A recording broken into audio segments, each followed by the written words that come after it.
Welcome back to another episode of the Daily Mindset and Business Dojo Show. My name is John and I am your business mindset coach. In today's episode, we're going to talk about the importance of self-regulation or mastering your own internal state, especially if you're a high performer, an entrepreneur, or a business owner.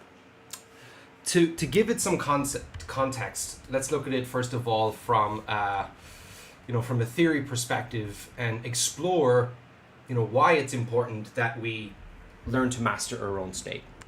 Because as an entrepreneur, as a business owner, and I'm sure a lot of you can relate to this, you have to deal with more challenges, with higher level expectations than the average person. It's that simple.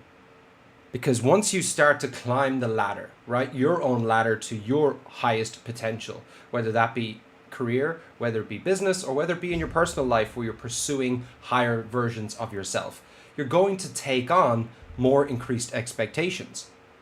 And for most people, it's not a lack of a skill set that's the difference between where they're at and where they want to be.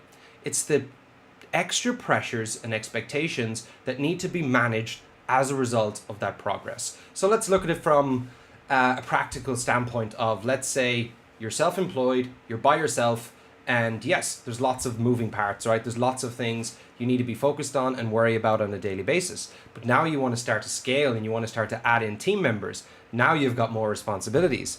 Now you're adopting a new role, right? You're a leader.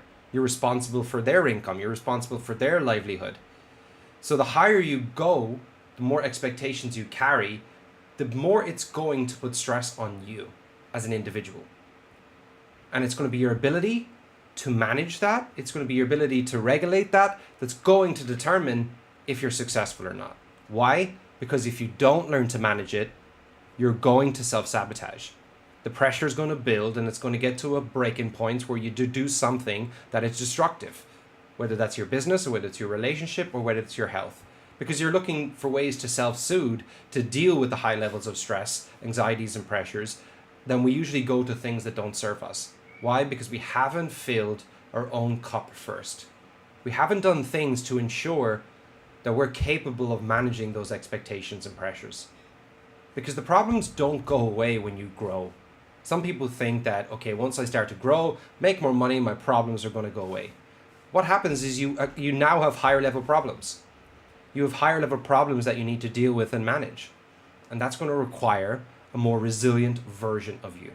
Call it state management, call it emotional maturity, call it emotional regulation. It's your ability to stay neutral when the shit hits the fan. It's your ability to stay neutral when you go through a couple of good months and the temptation is there to ride that high and take your foot off the gas, but because you've learned to create that stability, that neutrality for yourself, you know that it's important that you stay consistent and that you stay relentless. That is why self-regulation is so important. And it's why that it could be the missing ingredient in your toolbox as a business owner. Why? Because this isn't the stuff that gets preached in business school. This isn't the stuff that you learn as you go through, your different levels of training in the trades or whatever industry you're in. You don't get taught how to self-soothe. You don't get, we don't get educated on why it's actually important to put our oxygen mask on first. We hear these things, but it doesn't make sense to us, right? Because we think we have to pour into others. But you can't pour into others if you don't have anything to pour from. So what I want you to consider is everyone is different. Everyone's life is different. It's why I don't like cookie cutter approaches of blueprints that said, do this at this time, take cold baths, wake up at 4 a.m., go for a run. Because everyone is different. Everyone's got different circumstances. The context is different. So you have to find what works for you. What are the things that you can do that are going to help you? For me, personally, gym is a massive anchor.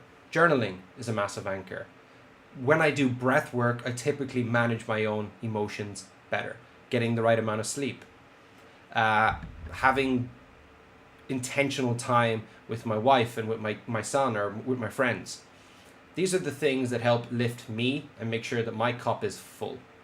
I play sport, usually, 6-7 months of the year at the weekend. These are the things that energize me. So when I need to perform in my business, I'm able to. Why? Because I've taken care of myself. I've removed some of the resistance, and I've built some I've been able to just build that resilience that helps me to stay consistent, right? I've trained my mind to be stronger than my emotions.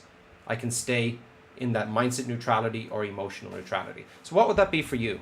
What's 2 or 3 things you can build into your week that's going to energize you, that's going to fill your cup up, and it's going to make sure that what you're doing can be done sustainably, that it's not going to impact your relationships, that it's not going to lead to your health getting deteriorated because you don't take care of yourself. We have to learn to manage the stresses and pressures. They're not going away. Our ability to become better at coping with them is going to be the key, especially as you look to grow and as you look to ascend to higher levels. So I want to hear what yours are. Type in the comments. What's 2 or 3 things, or what's even one thing that you do that gives you the energy to be able to do everything else in your life? It's not just about being productive and being efficient. It's about doing the things that help us to stay consistently productive and efficient. So we're not constantly in a cycle of go, go, go, go, go, burnout, crash. What happens? We got to go back to point 1 again. So that's it for today. I want to hear yours in the comments. And as always, be well and ascend higher.